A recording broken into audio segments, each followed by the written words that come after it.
Assalamualaikum Mbak. Waalaikumsalam Mbak, silakan duduk. Terima kasih. Gimana kabarnya Mbak? Alhamdulillah sehat Mbak. Mbak Lika ini kemarin yang nelpon saya untuk masalah curhat itu ya? Iya Mbak, kemarin saya menghubungi Mbak Afifah untuk curhat. Oh iya, silakan Mbak mau curhat apa. Tapi sebelumnya gini dulu ya Mbak ya, sebelum Mbak cerita, Mbak harusnya yakin kepada saya bahwa saya akan merahasiakan apa masalah yang Mbak yang akan ceritakan. Nah, supaya Mbak itu percaya, makanya Mbak itu tuh harus tahu Mbak itu curhat bakal aman tentang rahasia apa yang akan Mbak ceritakan. Jadi Mbak nggak usah khawatir, jadi curhat-curhat aja, curhatlah yang sejujurnya supaya saya bisa membantu gimana solusi dari masalah yang Mbak Lika alami. Iya Mbak, terima kasih ya. Ini saya sedang menghadapi banyak sekali masalah yang sulit bagi saya. Jadi begini, saya mengikuti suatu organisasi di sekolahan. Pada saat pertemuan yang dilakukan oleh ketua organisasi, saya ingin sekali mengungkapkan pendapat saya, tapi saya takut pendapat saya salah dan tidak diterima oleh ketua organisasi tersebut. Apa yang harus saya lakukan, Mbak? Mengenai hal itu, sebelum rapat dimulai, Mbak Lika apakah sudah mempersiapkan pendapat-pendapatnya agar lebih matang gitu? Ketika ketua organisasi memberitahu akan ada rapat, saya sudah mempersiapkan jalan keluar atau suatu program sebelum rapat dimulai. Bagus kalau begitu Mbak. Kenapa saat rapat Mbak tidak jadi mengungkapkan pendapat Mbak? Saya merasa malu, gelisah, dan takut ketika ingin mengungkapkan pendapat saya, Mbak. Lalu apa tujuan Mbak Lika mengikuti organisasi? Saya masuk organisasi tersebut ya karena saya ingin mendapatkan banyak pengalaman, teman, dan pelajaran untuk kedepannya.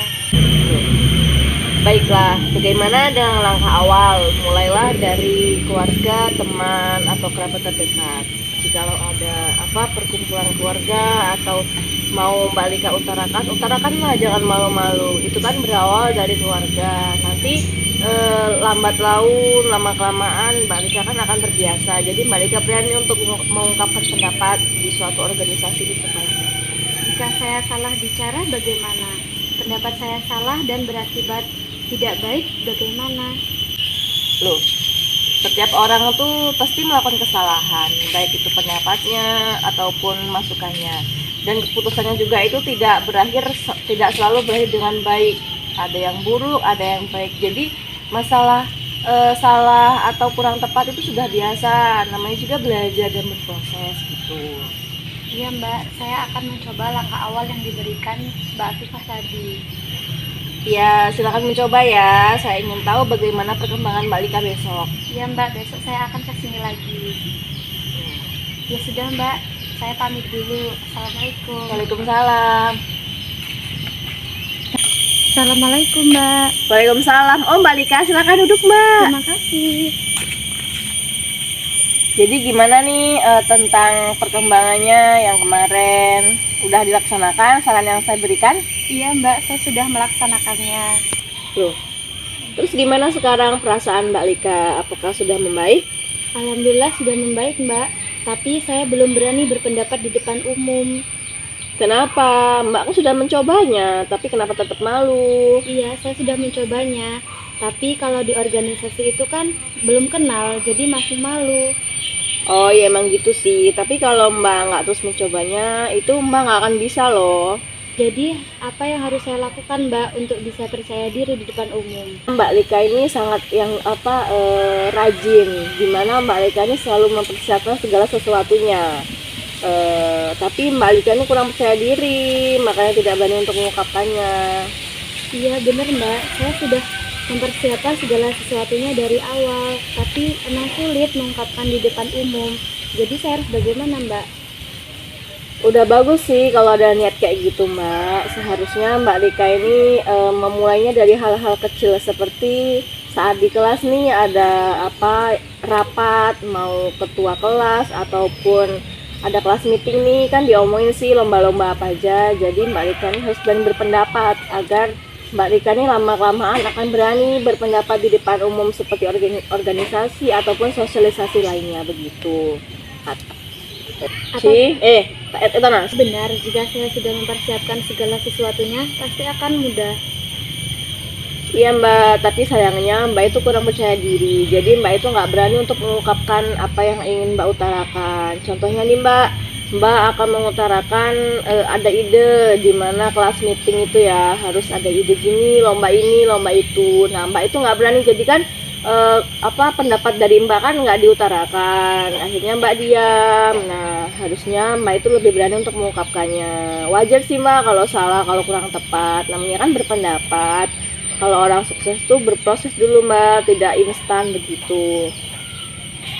Oh jadi gitu ya Mbak, setiap orang dalam melakukan sesuatu pasti ada kesalahannya. Jadi kita jangan takut untuk melakukannya selagi itu positif kan Mbak? Iya betul banget, selagi itu masih positif dan benar, Mbak Lika jangan takut untuk melakukannya. Baik Mbak, terima kasih atas sarannya. Semoga saya bisa lebih percaya diri untuk kedepannya. Ya silakan mencoba ya Mbak ya. Besok kalau ada yang mau ditanya lagi atau kurang yakin, Mbak bisa balik ke sini lagi kok. Iya Mbak, terima kasih. Saya pamit dulu. Assalamualaikum. Waalaikumsalam. Assalamualaikum, maaf mengganggu. Waalaikumsalam. Oh Mbak Lika silakan duduk Mbak. Terima kasih. Jadi gimana nih tentang kemarin? Udah banyak perubahan belum? Alhamdulillah sudah banyak perubahan Mbak. Alhamdulillah kalau gitu, berarti usaha sama saran-saran dari saya sudah melakukan dengan baik, tidak sia-sia ya. Iya benar Mbak, saya sudah berani untuk mengutarakan pendapat saya setiap pertemuan organisasi yang saya ikuti. Terus apa yang akan Mbak lakukan ke depannya pada awal langkah ini? Yang pertama saya lakukan adalah saya mencoba berani untuk berpendapat. Sebelum itu saya harus mempersiapkan segala sesuatunya. Oh ya, bisa jadi itu menjadi prinsip ya Mbak Lika untuk kedepannya, demi meningkatkan percaya diri atas kemampuan yang Mbak Lika miliki. Ya Mbak, saya yakin dengan kemampuan yang saya miliki untuk mencapai keinginan saya. Bagus sekali lah jika Mbak sudah mempunyai pikiran seperti itu. Ini juga berkat Mbak Afifah. Kalau begitu, apakah ada yang ingin dibicarakan lagi mengenai kurang percaya dirinya Mbak Lika? Saya kira cukup, saya merasa lebih lega dan lebih baik. Baik kalau begitu, konseling ini saya akhiri ya sekarang. Iya Mbak, terima kasih atas saran yang diberikan. Semoga Mbak Lika menjadi lebih baik dan percaya diri. Ungkapkan semua apa yang ingin Mbak Lika utarakan. Jangan menganggap pendapat Mbak Lika itu salah, karena dalam berproses itu salah sudah biasa Mbak, dan merupakan hal yang wajar. Terima kasih Mbak, saya mohon pamit. Ya. Assalamualaikum. Waalaikumsalam.